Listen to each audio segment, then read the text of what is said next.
کہ کہا کہ بیٹی اور بیٹے کی شادی، کہا کوئی مسئلہ نہیں، بس رمضان آنے دو،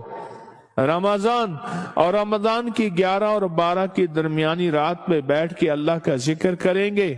تسبیح کریں گے، نفل پڑھیں گے اور اللہ سے مانگیں گے، اور اللہ غیب سے اسباب مہیا کر دے گا، اللہ غیب سے اسباب عطا کر دے گا، کوئی پریشان نہ ہو، کوئی پریشان نہ ہو۔ یہاں تک کہ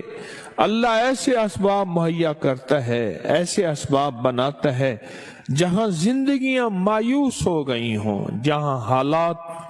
ختم ہو گئے ہوں، اللہ وہیں سے راہیں نکالتا ہے، اللہ وہیں سے راستے نکالتا ہے، اللہ وہیں سے منزلیں دکھاتا ہے، اور زندگی میں عزت اور عروج اور شان و شوکت عطا فرماتا ہے۔